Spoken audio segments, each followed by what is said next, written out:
Hello दोस्तों, आपका हमारे YouTube channel the online works में बहुत बहुत स्वागत है। हम पढ़ रहे हैं द एम लक्ष्मीकांत की इंडियन पॉलिटी। अभी तक हमने एक चैप्टर कवर कर चुके हैं 1774 से लेके 1857 तक के। हमने कल चैप्टर पढ़ा। कल हमने कौन कौन से एक्ट पढ़े? एक तो रेगुलेटिंग एक्ट पढ़ा, एक पीट्स इंडिया एक्ट पढ़ा, एक चार्टर एक्ट पढ़ा। रेगुलेटिंग एक्ट में क्या था? गवर्नर जनरल पद दे दिया गया। अब कौन थे वे? वेरेन हेस्टिंग। कल मैंने आपको पढ़ाया भी था। और दूसरा क्या था? 1774 में सुप्रीम कोर्ट की स्थापना हुई, जिसमें से एक तो मुख्य न्यायाधीश और 3 अन्य न्यायाधीश हैं।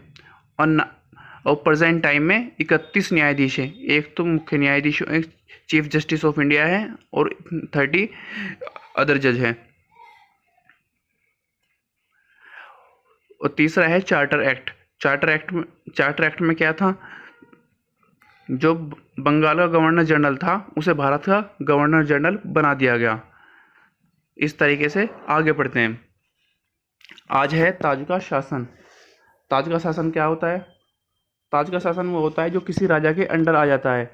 जैसे किसी राजा के अंडर चला गया तो वो ताज का शासन होगा, क्योंकि जो ताज पहनता है उसी को ताज का शासन कहा जाता है। ये कब से कब तक था? 1858 से लेके 1947 तक के, जब तक के भारत को आज़ादी नहीं मिल गई। पढ़ते हैं इसे। 1858 का भारत का शासन अधिनियम। इस महत्वपूर्ण कानून का निर्माण 1857 के विद्रोह के बाद हो गया, जिसका प्रथम स्वतंत्रता सेनानी सिपाही विद्रोह भी कहा जाता है। सिपाही विद्रोह कल मैंने आपको पढ़ाया था। सिपाही विद्रोह मंगल पांडे, उसमें जो कारतूस होते, जो उन्हें बंदूकें चलाने को दी गई थी हिंदुस्तानियों को, उसमें गाय की बनी चर्बी से रिलेटेड कुछ वो इश्यू था, तो मैंने आपको दिखाया भी था। अगर नहीं देखा है तो मेरा प्रीवियस वीडियो देखिए और जाके समझ के आइए उसे। भारत के शासन को अच्छा बनाने वाला अधिनियम नाम से प्रसिद्ध इस कानून ने ईस्ट इंडिया कंपनी को समाप्त कर दिया और गवर्नरों के क्षेत्रों को और राज्य से संबंधित शक्तियों को ब्रिटिश राजशाही को हस्तांतरित कर दिया। 1858 का भारत शासन अधिनियम में क्या हुआ? जो 1857 में सिपाही विद्रोह हुआ था, उसका नतीजा क्या निकला? भारत ने भारत का गवर्नर जनरल हो गया, भारत का गवर्नर जनरल भारत हो गया।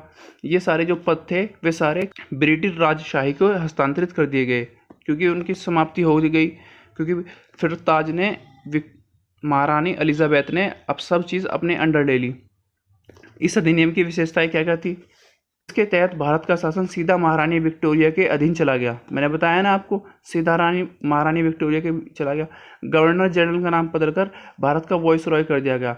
भारत का वॉइस रॉय ब्रिटिश ताज का प्रत्यक्ष प्रतिनिधि बन गया। लॉर्ड कैनिंग भारत के प्रथम वॉइस रॉय थे। यह है लॉर्ड कैनिंग, जो प्रथम भारत के वॉइस रॉय थे। ये गवर्नर जनरल ऑफ इंडिया थे। गवर्नर जनरल ऑफ इंडिया को ही वॉइस रॉय कहा जाता था। इनकी टाइम पीरियड क्या था? 28 फरवरी 1856 से लेके 21 मार्च 1862 तक के ये इनका टाइम पीरियड था। यह पॉइंट क्या था? इस अधिनियम ने नियंत्रण बोर्ड और निदेशक बोर्ड को समाप्त कर दिया। भारत में शासन की द्वैध प्रणाली समाप्त कर दी गई। द्वैध प्रणाली कौन कौन सी थी? जो अलग अलग प्रणाली हुआ करती थी, एक तो सेंट्रल और एक स्टेट, इसमें वो सारी समाप्त कर दी गई और सारा कानूनी जो शक्तियां हैं वो सीधा महारानी विक्टोरिया के हाथ में चली गई। इसमें एक नए पद, भारत के राज्य सचिव का सृजन किया गया। एक नया पद बनाया गया जिसे भारत का सचिव कहा गया, जिसमें भारतीयों का प्रशासन का संपूर्ण नियंत्रण की शक्ति निहित थी। वे सचिव ब्रिटिश कैबिनेट का सदस्य था और ब्रिटिश अतः सांसद के प्रति उत्तरदायी था। मतलब वे सचिव क्या था? वे भारत की जो भी समस्याएं होती थी वे जाके वहाँ बताता था, और वे वहाँ की ब्रिटिश कैबिनेट का सदस्य था। जो वहाँ की सांसद है उसे कैबिनेट कहते हैं। जिस तरह हमारे यहाँ सांसद को सांसद कहते हैं ना, उसी तरह वहाँ की सांसद को कैबिनेट कहते हैं। और ब्रिटिश सांसद के प्रति उत्तरदायी था। फिर हमारी मुश्किलें और परेशानी होती थी वे उन्हें जाके डिस्कस करता था, उस जगह बताता था। चौथा पॉइंट क्या है? भारत के सचिव की सहायता के लिए 15 सदस्यीय परिषद का गठन किया गया, जो कि एक सलाहकार समिति थी। परिषद का अध्यक्ष भारत के सचिव को बनाया गया। भारत के सचिव के लिए 15 सदस्यों की, मतलब 15 आदमियों की बैठक करी गई और इसे बैठक को ही सलाहकार समिति के नाम से घोषित किया गया। इस परिषद में भारत का सचिव को बनाया गया। एक सचिव तो एक ब्रिटिश में हो गया और दूसरा इंडिया में हो गया। यही वो बात कह रहे हैं जो भारत का सचिव बनाया गया। इस कानून के तहत भारत सचिव की परिषद का गठन किया गया, जो कि एक नियामित निकाय है जिसे भारत और इंग्लैंड के मुकदमे करने का अधिकार है। इस पर भी मुकदमा किया जा सकता है। मैंने बताया ना आपको, जो भी कोई प्रॉब्लम होगी, किसी तरह का मुकदमा होगा, वो इंग्लैंड में जाके भारत का सचिव बताएगा, वहाँ की कैबिनेट में। 1858 में कानून का प्रमुख उद्देश्य प्रशासनिक मशीनरी में सुधार था, जिसके माध्यम से इंग्लैंड में भारतीय सरकार का अधिशेषण और उसका नियंत्रण हो सकता था। इसने भारत के प्रचलित शासन प्रणाली में कोई विशेष परिवर्तन नहीं किया। ठीक, इतना आपको समझ में आ गया। इसके 5 पॉइंट हैं। 5 पॉइंट कौन कौन से हैं मैंने आपको बताया। पहला, भारत के गवर्नर जनरल का पद हटाकर वाइसरॉय कर दिया। प्रथम वाइसरॉय लॉर्ड कैनिंग थे। दूसरा, द्वैध प्रणाली खत्म कर दी, सेंट्रल और स्टेट की। सिर्फ इसमें एक ही प्रणाली रहेगी, वह है महारानी विक्टोरिया के हाथ में। सिर्फ एक नया पद बनाया गया, वह बनाया गया सचिव, जो कि वहाँ की कैबिनेट का एक सदस्य होता था। और एक सचिव भारत का बनाया गया, जिसमें 15 सदस्यों की समिति बनाएगी। उस समिति का नाम रखा गया सलाहकार समिति। इस परिषद का अध्यक्ष कौन होता था? भारत का सचिव। जो भी कोई मुकदमा होगा और जो भी कोई बात होगी इंडिया की, वो ये सचिव ही उसे बताएगा। इस सचिव पे भी मुकदमा हो सकता था, मतलब इस निकाय पे भी, जो एक समिति है, अगर इसमें भी कोई गलती होती है तो इस पे भी मुकदमा हो सकता था। अब बात करते हैं अगले 1861, 1892 और 1909 में प्रसिद्ध अधिनियम कौन कौन से हैं।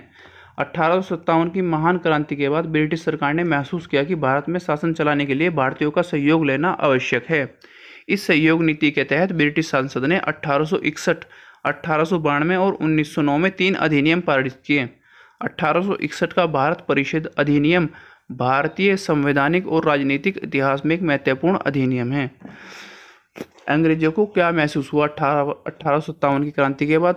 1857 की क्रांति कौन सी थी? वो सिपाही विद्रोह। उनके बाद उन्हें ये महसूस हुआ, कहने लगा अब हमें इंडिया वालों को काबू नहीं कर सकते, अब उन्हें हमें साथ लेकर चलना होगा। पहले क्या था, उन्हें एक गुलाम समझते थे, उन पर जुल्म करते थे, पर अब ऐसा नहीं है। अब उन्होंने क्या कहा, अब हम इनसे सहयोग लेंगे, अब इनके लिए हम काम करेंगे और इनसे हम फ़ायदा उठाएंगे। तो इसलिए 3 कानून बनाए। उसके 3 कानून कौन कौन से हैं पढ़ लेते हैं। सबसे पहला है 1861 का परिषद अधिनियम की विशेषताएं। इस कानून के द्वारा बनाने की प्रक्रिया भारतीय प्रतिनिधित्व को शामिल करने की शुरुआत हुई। इस प्रकार वाइसरॉय कुछ भारतीयों को विस्तृत परिषद में गैर सरकारी सदस्यों के रूप में नामांकित कर सकता है। नामांकित क्या है? नॉमिनेट, अपनी तरफ से नाम दे सकता है। 1862 में लॉर्ड कैनिंग ने 3 भारतीयों, बनारस के राजा, पटियाला के महाराजा और सर दिनकर राव को विधान परिषद में नॉमिनेट किया। कौन कौन से? 1862 ने 3 भारतीयों को विधान परिषद क्या है? जो हमारे यहाँ लोकसभा है, अब वो पहले वो विधान परिषद थी। 3 भारतीय कौन कौन से थे? एक तो बनारस के राजा, ये बहुत फेमस थे। ये जो इन्होंने राजा लिए हैं, ये बहुत ही फेमस थे। इनकी अपने हिंदुस्तानियों पे बहुत बढ़िया पकड़ थी। एक पटियाला के महाराजा सर दिनकर राव विधान परिषद में मनोनीत किए गए, मतलब नॉमिनेट किए गए। दूसरा पॉइंट क्या है?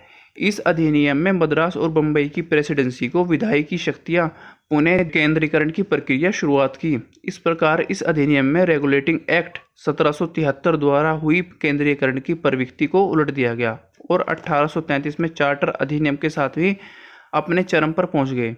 इस विधायी विकास की नीति के कारण 1937 तक प्रांतों को संपूर्ण आंतरिक स्वायत्तता हासिल हो गई। तीसरा पॉइंट क्या है? बंगाल, उत्तर पश्चिमी सीमा प्रांत और पंजाब क्रमश 1862, 1866 और 1897 में विधान परिषदों का गठन किया गया। विधान परिषद बंगाल में विधान परिषद और उत्तर प्रदेश, अब पहले उत्तर पश्चिमी सीमा प्रांत के नाम से जाना जाता था, अब उत्तर प्रदेश के नाम से जाना जाता है। यह है पंजाब। इन तीनों क्षेत्रों में, तीनों स्टेट में विधान परिषदों का गठन किया गया। इसने वाइसरॉय को परिषद में कार्य संचालन के लिए अधिक नियम और आदेश बनाने की शक्तियां प्रदान की। इसने लॉर्ड कैनिंग द्वारा 1859 में प्रारंभ की गई पोर्टफोलियो की प्रणाली की मान्यता दी। इसके अंतर्गत वाइसरॉय की परिषद एक सदस्यीय एक से अधिक सरकारी विभागों की प्रक्रिया बनाई जा सकते हैं। उसे इस विभाग में काउंसिल की ओर से अंतिम आदेश पारित करने का अधिकार था। 5वां ऑप्शन क्या है? 5वां पॉइंट क्या है, इसने वॉइस रॉय को आपातकाल में बिना काउंसिल की स्वीकृति के अध्यक्ष के जारी के लिए अधिकृत किया। ऐसे अध्यादेश अवधि 6 माह तक हो सकती है। आपातकाल क्या होता है? आपातकाल होती है इमरजेंसी। हमारे देश में 3 तरह की इमरजेंसी अब है, एक नेशनल इमरजेंसी, एक फाइनेंशियल इमरजेंसी, एक स्टेट इमरजेंसी। तीनों इमरजेंसी ही राष्ट्रपति घोषित करता है, पर वे किसके हाथ में कर दी पहले? वॉइस रॉय के हाथ में। वॉइस रॉय इसे बिना किसी बोर्ड मीटिंग के द्वारा पहले आदेशित कर सकता था। ये 5 पॉइंट आपको याद रखने हैं। फिर 1892 की अधिनियम की विशेषताएं। इस अधिनियम में केंद्रीय और प्रांतीय विधान परिषदों की अतिरिक्त गैर सरकारी सदस्यों की संख्या बढ़ा दी गई। हाल ही में बहुमत सरकारी सदस्यों का ही रहता था। इसमें क्या करा? पहले एक कर दी गई थी, अब दोनों की अलग अलग कर दी गई। सेंट्रल और स्टेट विधान परिषदों की शक्तियां अलग अलग कर दी गई और वे संख्या अपने अकॉर्डिंग घटा और बढ़ा सकते थे, पर उनकी बहुमत क्या है? अपने एरिया में अपने लोगों की बहुमत रहती थी। दूसरा पॉइंट क्या है? विधान परिषदों में कार्यों में वृद्धि। उन्हें बजट पर बहस करना, कार्यपालिका में प्रश्न को उत्तर देने के लिए अधिकृत कर दिया गया। हमारे जब भी सांसद में एक क्वेश्चन हावर होता है, मतलब आप उसमें कोई भी अपना क्वेश्चन पूछ सकते हैं किसी भी सांसद से। कहने लगा हमारे इस काम में ये हो रहा है जी, हमारे इस काम में ये हो रहा है। आप किसी भी तरह का क्वेश्चन किसी भी सांसद से पूछ सकते हैं। ये शुरुआत कब हुई? जब 1892 में। उन्हें बजट में कोई भी बात होती थी तो वे पूछ लिया करते थे। तीसरा पॉइंट कौन सा है? केंद्रीय विधान परिषद और बंगाल चैम्बर्स ऑफ कॉमर्स गैर सरकारी सदस्यों का नामांकन, वॉइस रॉय की शक्तियों का प्रावधान। इसके अलावा प्रांतीय विधान परिषदों में गवर्नर को जिला परिषद, नगर पालिका, विश्वविद्यालय, व्यापार संघ, जमींदारों और चैम्बर ऑफ कॉमर्स की सिफारिशों का गैर सरकारी सदस्यों को नियुक्त करने की शक्तियां थी। जिस तरह के वहाँ है ना, जिला परिषद है, नगर पालिका है, विश्वविद्यालय है, व्यापार संघ है, इसी तरह हमारे भी पर संविधान में उन्हें ऐड किया गया और गैर सदा और उन्हें कुछ शक्तियाँ दे दी गई जिससे वे अपना काम कर सकें। इस अधिनियम में केंद्रीय और प्रांतीय विधान परिषदों को दोनों को गैर सरकारी सदस्यों की नियुक्ति के लिए एक सीमित और परोक्ष रूप से चुनाव का प्रावधान किया गया। हालांकि चुनाव शब्द का अधिनियम में प्रयोग नहीं हुआ है, इसे निश्चित निकायों की सिफारिश पर ही की जाने वाली नामांकन की प्रक्रिया कहा गया। चुनाव शब्द यहाँ से शुरू हुआ। यहाँ सबसे पहले क्या था? थोड़ा सा चुनाव हुआ किसी नगर पालिका के लिए, क्योंकि उन्हें पब्लिक चुनती थी। कहना अपने धीरे धीरे अपने आदमियों को चुनिए, अपने आदमियों को भेजिए, वे आपकी ज़रूरतों को ज़्यादा समझेंगे। इस तरह चुनाव शब्द यहाँ से शुरू हुआ, पर चुनाव का कहीं भी अधिनियम में जिक्र नहीं हुआ। हाल ही में चुनाव शब्द का कहीं भी अधिनियम में प्रयोग नहीं हुआ। इस चीज़ को ध्यान रखिएगा। इस चीज़ को ध्यान रखिएगा, इस अधिनियम में चुनाव शब्द का कहीं भी उपयोग नहीं हुआ। 1909 में अधिनियम की विशेषताएं कौन कौन सी थी? इस अधिनियम में मार्ले मिंटो सुधार के नाम से भी जाना जाता है। उस टाइम लॉर्ड मार्ले इंग्लैंड के भारत के राज्य सचिव थे और लॉर्ड मिंटो भारत के वॉइसरॉय थे। कौन सा एक? इसे केंद्रीय और प्रांतीय विधान परिषदों के आकार में काफ़ी वृद्धि हुई। केंद्रीय परिषद में इसकी संख्या 16 से 60 हो गई। विधान परिषदों की इसकी संख्या एक समान नहीं थी। पॉइंट नंबर दूसरा कौन सा है? केंद्रीय परिषद में सरकारी बहुमत को बनाए रखने के लिए, लेकिन प्रांतीय परिषद को गैर सरकारी सदस्यों को बहुमत की अनुमति थी। बहुमत क्या? उसमें अपना आज भी जिस तरह आज है ना, हमें अपना बहुमत साबित करना पड़ता है जब भी हमारी सरकार बनेगी, इसी तरह जब पहले था। इन दोनों स्तरों पर विधान परिषदों के चर्चा कार्यों का दायरा बढ़ाया। उदाहरण के तौर पर अनुपूरक प्रश्न पूछना, बजट का संकलन करना। मैंने बताया ना आपको, कोई भी प्रश्न पूछा जा सकता था बजट पर वे उसी द्वारा बनाया गया था। इस चौथा पॉइंट कौन सा है?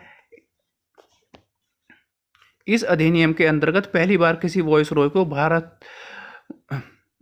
भारतीय को वॉइसरॉय और गवर्नर परिषद का साथ एसोसिएशन बनाने का प्रावधान किया। सत्येंद्र प्रसाद सिन्हा वॉइसरॉय की पालिका परिषद भारतीय सदस्य बने। कौन? सत्येंद्र प्रसाद सिन्हा वॉइसरॉय की कार्यपालिका परिषद के प्रथम भारतीय सदस्य बने। उन्हें विधि सदस्य बनाया गया। पांचवा पॉइंट क्या है? इस अधिनियम में पृथक निर्वाचन के आधार पर मुस्लिमों के लिए सांप्रदायिक प्रतिनिधित्व प्रधान है। इसके लिए अंतर्गत मुस्लिम सदस्यों का चुनाव मुस्लिम मतदाता ही कर सकते हैं। इस प्रकार का अधिनियम संवैधानिक प्रधान और लॉर्ड मिंटो सांप्रदायिक निर्वाचन के रूप से जाना जाता है। मतलब क्या था, कोई मुसलमान मुसलमान को ही वोट देगा और कोई हिंदू हिंदू को ही वोट देगा। इस तरह ये सांप्रदायिक योजना चलाते थे। उसे कहते थे ये डिवाइड एंड रूल, मतलब तोड़ो और जीतो, तोड़ो और जीतो। ये इसी बेस पे जीते हैं। छठा पॉइंट क्या है, इस presidency corporation, chambers of commerce, विश्वविद्यालय और जमींदारों के लिए अलग प्रतिनिधित्व का प्रावधान भी किया। भारत प्रशासन अधिनियम 1919 20 अगस्त 1917 को ब्रिटिश सरकार को पहली बार घोषित किया कि उनका उद्देश्य भारत में कार्मिक रूप से उत्तरदायी सरकार बनाने की स्थापना करना था। कार्मिक रूप से 1919 में भारत शासन अधिनियम बनाया गया, जो 1921 में लागू हुआ। इस कानून में मार्टिन चेम्सफोर्ड सुधार भी कहा जाता है। मार्टिन भारत के राज्य सचिव थे, जबकि चेम्सफोर्ड भारत के वाइसरॉय थे। मतलब क्या था, एक अधिनियम पास हुआ जिसे मार्टिन चेम्सफोर्ड सुधार भी कहा जाता है। इस अधिनियम में क्या था, 1919 में भारत शासन अधिनियम। मार्टिन कौन थे, भारत के सचिव थे, जबकि चेम्सफोर्ड भारत के वाइसरॉय थे। इस अधिनियम की विशेषताएं क्या थी,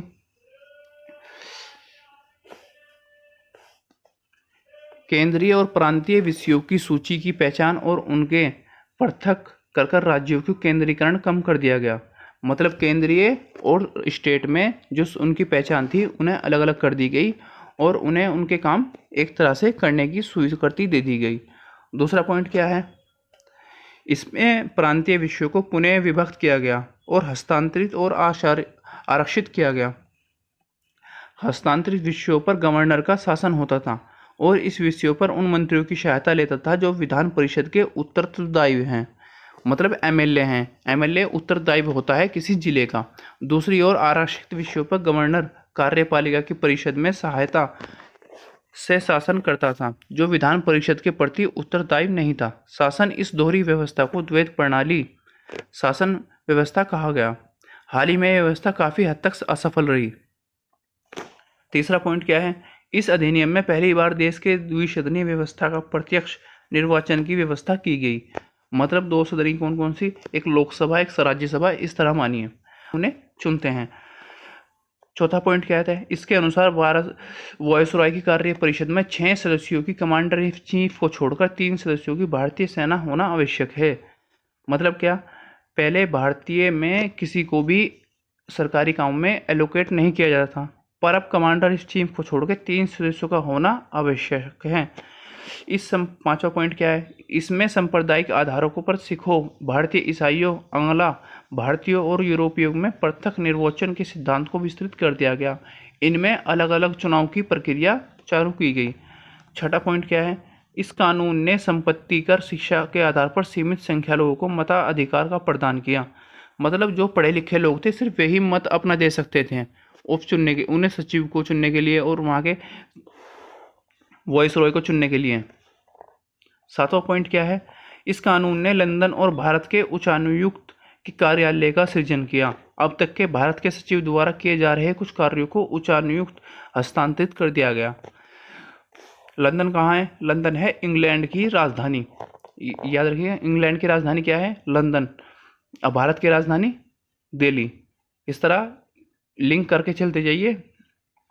एक कार्यालय अलग कर दिया गया जो भारत के सचिव के लिए माना गया। आठवां पॉइंट क्या है, भारतीय लोकसेवा आयोग का गठन किया गया। अतः 1926 में सिविल सेवकों की भर्ती केंद्रीय सेवा लोक आयोग का गठन किया गया। मतलब सेंट्रल पब्लिक सर्विस कमीशन का गठन किया गया। 1926 में यूपीएससी का गठन किया गया। उससे पहले एक लोक सेवा आयोग का गठन किया गया, जिससे अब खुली भर्ती होती थी, कोई भी अपना एग्जाम दें, पास करें और वे सिविल सेवक बन जाएं। 9वां पॉइंट क्या था, भारत में पहली बार केंद्रीय बजट और राज्य बजट को अलग कर दिया गया और राज्य विधानसभा को अपना बजट स्वयं बनाने की अधिकृत कर दिया गया। मैं बताया ना, सेंट्रल और स्टेट, सेंट्रल अपना बजट बनाएगा और स्टेट अपना बजट बनाएगा, और दोनों बजट अपना जिस तरह चाहे उस तरह बना सकते हैं। सेंट्रल अपना बजट जिस तरह चाहे उस तरह बनाए और स्टेट चाहे जिस तरह चाहे उस तरह बनाए अपना बजट। दोनों को बजट अलग कर दिया गया। 10वां पॉइंट क्या है, इसके अंतर्गत एक संवैधानिक आयोग का गठन किया गया। 10 वर्ष बाद जांच करने पर अपनी रिपोर्ट प्रस्तुत करें। एक संवैधानिक आयोग का संगठन किया गया जिसके अपनी 10 वर्ष में अपनी संवैधानिक रिपोर्ट प्रस्तुत करनी थी। फिर आया साइमन आयोग। ब्रिटिश सरकार ने नवंबर 1927 में नए संविधान में भारतीय की स्थिति को पता लगाने के लिए सर जॉनसन साइमन के नेतृत्व में 7 संवैधानिक आयोग की गठन की घोषणा की। आयोग के सदस्य ब्रिटिश थे, इसलिए सभी दलों ने इसका बहिष्कार किया। आयोग ने 1930 में अपनी रिपोर्ट पेश की तथा द्वैध शासन प्रणाली, राज्यों में सरकारों का विस्तार, ब्रिटिश भारत के संघ की स्थापना, सांप्रदायिक निर्वाचन व्यवस्था की जारी आदि की सिफारिशें की। ये साइमन कमीशन वही था जिसका भगत सिंह, चंद्रशेखर आजाद, लाला लाजपत राय, इन्होंने इसका बहिष्कार किया। लाला लाजपत राय की भी 1929 में इसी आंदोलन में डेथ हुई थी। दूसरा क्या है, सांप्रदायिक अवार्ड। ब्रिटिश प्रधान रैमजे मैकलोड ने अगस्त 1932 में अल्पसंख्यकों को प्रतिनिधित्व एक योजना की घोषणा की। इसे कम्युनल अवार्ड और सांप्रदायिक अवार्ड से नाम से जाना गया। अवार्ड में सिर्फ मुस्लिम, सिख, ईसाई, यूरोपियन, आंग्ल भारतीयों के लिए अलग निर्वाचन व्यवस्था की गई, बल्कि इसे दलित के लिए भी विस्तारित कर दिया गया। दलितों के लिए अलग निर्वाचन व्यवस्था में गांधी बहुत व्यतीत हुए और उन्होंने अवार्ड में संशोधन के लिए पुणे यवर्दा जेल से अनशन प्रारंभ कर दिया गया। मतलब वे ये नहीं चाहते थे, कहने लगा हिंदू, मुस्लिम, सिख, ईसाई अलग अलग किसी को वोट दे। वे ये चाहते थे हिंदुस्तान एक यूनिटी बने, वे पूरा का पूरे मिलके किसी का इनका अंग्रेजों का सामना करें। तो इसलिए उन्होंने फिर से आंदोलन शुरू कर दिया। कहाँ से शुरू किया था? यशवर्दा जेल से अनशन शुरू कर दिया। कांग्रेस नेताओं और दलित नेताओं के बीच में एक समझौता हुआ जिसे पूना समझौता के नाम से जाना जाता है। इसमें संयुक्त हिंदू निर्वाचन व्यवस्था को बनाए रखा गया और दलितों के लिए स्थान भी आरक्षित किया गया। मतलब कांग्रेस नेताओं और दलित नेताओं के बीच में एक समझौता हुआ जिसे पूना समझौता के नाम से जाना जाता है। आज भी एग्जाम में आ जाता है, पूना समझौता क्या है। पूना समझौता कांग्रेस नेताओं और दलित नेताओं के बीच में एक समझौता था जो कि संयुक्त हिंदू निर्वाचन व्यवस्था को सही करने के लिए बनाया गया था। भारत शासन अधिनियम 1935। इस अधिनियम में भारत के संपूर्ण उत्तरदायी सरकार के गठन में एक मील का पत्थर साबित हुआ। ये एक लंबा विस्तृत दस्तावेज था जिसमें 321 धाराएं और 10 अनुसूचियां थी। इस अधिनियम की विशेषताएं थी, इसमें संघीय सूची 3 थी, एक संघीय सूची, एक राज्य सूची, एक समावर्ती सूची।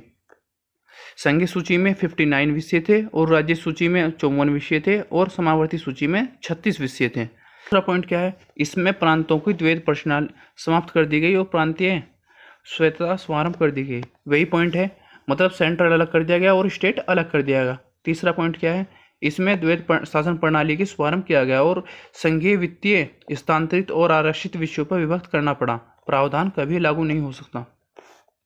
मतलब क्या, दोनों अलग अलग कर दिए, दोनों एक वो एक कर दिया जाए, पर यह कभी भी लागू नहीं हुआ। इसमें से 11 राज्यों में से 6 द्विसदनीय व्यवस्था प्रारंभ की गई। इस प्रकार बंगाल, बम्बई, मद्रास, बिहार, संयुक्त प्रांत को ही यूपी कहा जाता है और असम में द्विसदनीय विधान परिषद और विधानसभा की गठन बनाया गया। हाल ही में इनमें कई बार प्रतिबंध लग चुका है। 5वां पॉइंट क्या है, इसमें दलित जातियों, महिलाओं और मजदूर वर्ग के लिए अलग से निर्वाचन व्यवस्था, सांप्रदायिक प्रतिनिधित्व व्यवस्था का विस्तार किया गया। इसमें से भारत शासन अधिनियम 1858 द्वारा शासित भारत के परिषद को समाप्त कर दिया गया और इंग्लैंड के भारत सचिव को सलाहकार को टीम में शामिल कर लिया गया। 7वां पॉइंट क्या है, इसमें से मताधिकार का विस्तार, लगभग 10% जनसंख्या को मत का अधिकार मिल सका। मतलब 10% लोगों को ही भारत का वोट डालने का अधिकार था, जब तक पूरे हिंदुस्तान को वोट डालने का अधिकार नहीं दिया था। वो पढ़े लिखों को ही वोट डालने का अधिकार देते थे। इसके अंतर्गत देश की मुद्रा और साख का नियंत्रण के लिए भी भारतीय रिजर्व बैंक की स्थापना की गई। कब की गई भारतीय रिजर्व बैंक की स्थापना? इसी साख के अंदर। इसके अंतर्गत ही भारतीय देश की मुद्रा और शाख नियंत्रण के लिए भारतीय रिजर्व बैंक की स्थापना की गई 1931। इसके अंतर्गत ही देश की मुद्रा और शाख का नियंत्रण के लिए भारतीय रिजर्व बैंक की स्थापना की गई। कब की गई? 1935 में, अधिनियम में 1935। इसमें नया याद रखिएगा कब स्थापना हुई? 1935। 9वां पॉइंट कौन सा है?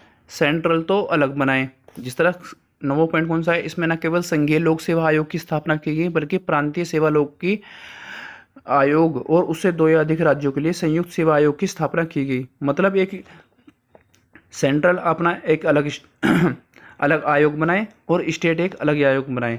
जिस तरह यूपीपीसीएस, यूपीएससी और स्टेट का यूपीपीसीएस, इस तरह अलग अलग अपने प्रांत बनाए। इसी के तहत 1937 में संघीय न्यायालयों की स्थापना की गई। जनरल कोर्ट की स्थापना भी इसी 1937 में की गई। भारतीय स्वतंत्रता अधिनियम 1947।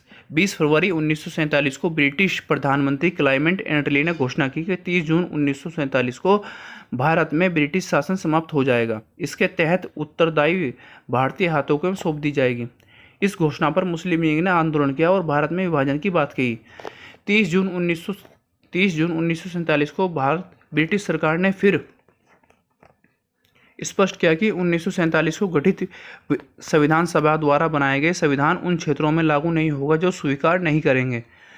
उसी दिन 3 जून 1947 को लॉर्ड वायसराय लॉर्ड माउंटबेटन ने विभाजन योजना पेश की। माउंटबेटन योजना।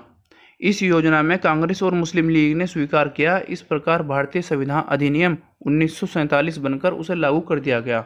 मतलब लॉर्ड माउंटबेटन ने कौन सी योजना लागू की? माउंटबेटन योजना। इसमें क्या हुआ था? पाकिस्तान अलग हुआ था हिंदुस्तान से, नहीं तो हिंदुस्तान का ही भाग था पाकिस्तान। इस योजना में दोनों ने अलग अलग पार्ट की। जो हिंदुस्तान में रहना चाहे वो हिंदुस्तानी होगा और जो पाकिस्तान जाना चाहे वो पाकिस्तान जा सकता है। इसमें छूट थी हर आदमी को। इस अधिनियम की विशेषताएं क्या थी? ये भारत सरकार में ब्रिटिश राज समाप्त हो गया। इस अधिनियम की विशेषताएं क्या थी? नंबर 1 क्या थी? भारत में ब्रिटिश राज समाप्त हो गया 15 अगस्त 1947 को। इसे स्वतंत्र और संभुक्त राष्ट्र घोषित कर दिया गया। मतलब 15 अगस्त 1947 को स्वतंत्र हो गया। अभी हमने 75वां हमने स्वतंत्रता दिवस बनाया है। अभी भारत का विभाजन 2 स्वतंत्रता में किया गया, राष्ट्र भारत और पाकिस्तान में, जिन्हें ब्रिटिश राष्ट्रमंडल में अलग होने की स्वतंत्रता दी गई। दूसरा क्या था? वायसराय का पद समाप्त कर दिया गया। उसके स्थान पर दोनों ने डोमिनियन राज्यों में गवर्नर जनरल का पद सृजन अलग किया, जिसकी नियुक्ति न्यू राष्ट्र के कैबिनेट की सिफारिश पर ब्रिटेन को राज करनी था। इस पर ब्रिटेन सरकार को कोई नियंत्रण नहीं होना था। चौथा पॉइंट क्या था? इनमें दोनों डोमिनियन राज्यों में संविधान सभाओं ने अपने देश का संविधान बनाने और उनके लिए किसी देश को संविधान अपनाने की शक्ति दी।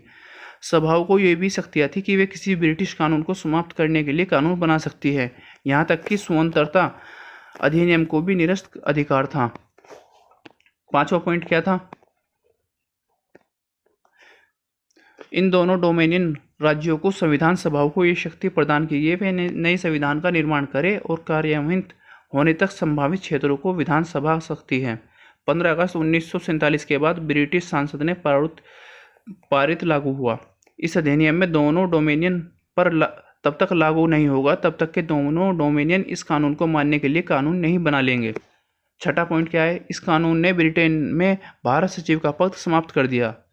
क्या था? जो संविधान सचिव पद था, वायसरॉय पद था, वो सारे समाप्त कर दिए गए 1947 15 अगस्त 1947 के बाद, और इनकी शक्तियों का मंडल राज्य सचिव के हस्तांतरित कर दिया गया। राज्य के सचिव जो होते हैं सेक्रेटरी, उसके हस्तांतरित कर दिया गया। और 7वां पॉइंट क्या है? इसमें 15 अगस्त 1947 को भारतीय रियासतों और ब्रिटिश जी शक्तियाँ थीं उन्हें अलग कर दी गई। सबसे पहले एक सरकार बनी, उसे क्या कहा? अंतरिम सरकार, जो कब बनी थी? 1946 में। इसके कौन कौन क्या थे? जवाहरलाल नेहरू राष्ट्रमंडल संबंध विदेश मामले थे। सरदार वल्लभ भाई पटेल गृह सूचना एवं प्रसारण मंत्री थे। डॉक्टर राजेंद्र प्रसाद खाद्य एवं कृषि मंत्री थे। जॉन मथाई प्रथम उद्योग एवं नागरिक आपूर्ति मंत्री थे। जगजीवन मोहन ये रक्षा श्रम मंत्री थे। इसी तरह ये सारे मंत्री थे। सरदार वल्लभ भाई रक्षा मंत्री थे। CH नाभा कार्य खान एवं ऊर्जा मंत्री थे। स्वास्थ्य जनफर अली खान स्वास्थ्य मंत्री थे और जोगेंद्र नाथ मंडल निधि मंत्री थे। और स्वतंत्रता प्राप्त होने के बाद सबसे पहली जो एक हमारी मंत्रिपरिषद की बैठक बनी, सबसे पहले प्रधानमंत्री कौन हुए? जवाहरलाल नेहरू हमारे प्रथम प्रधानमंत्री हुए। प्रथम प्रधानमंत्री हुए। राष्ट्रमंडल और विदेशी मामले और वैज्ञानिक शोध तीनों विदेश मामले जवाहरलाल नेहरू के अंडर आते हैं। सरदार वल्लभ भाई पटेल सूचना एवं खाद्य एवं प्रसारण मामलों के वो बने। डॉक्टर राजेंद्र प्रसाद खाद्य एवं कृषि योग्य मंत्री बने। मौलाना अब्दुल कलाम आजाद शिक्षा मंत्री बने। जॉन मथाई रेलवे एंड परिवहन मंत्री बने। आपको एक बात याद रखनी है, डॉक्टर राजेंद्र प्रसाद जब 1947 में हुई तो डॉक्टर राजेंद्र प्रसाद खाद्य एवं कृषि मंत्री थे और उसके बाद 1950 में जब संविधान लागू हुआ तब प्रथम राष्ट्रपति डॉक्टर राजेंद्र प्रसाद थे। ये दोनों डिफरेंस आपको याद रखने हैं। मतलब प्रथम खाद्य मंत्री कौन था स्वतंत्रता भारत का? वे कौन थे? डॉक्टर राजेंद्र प्रसाद। अब प्रथम राष्ट्रपति कौन था देश का? डॉक्टर राजेंद्र प्रसाद। पर वे 1950 के बाद हुआ जब संविधान लागू हुआ। जॉन मथाई ये भी रेलवे पूछने में जाती है, रेलवे एंड परिवहन मंत्री। सबसे पहले रेल मंत्री कौन थे? जॉन मथाई।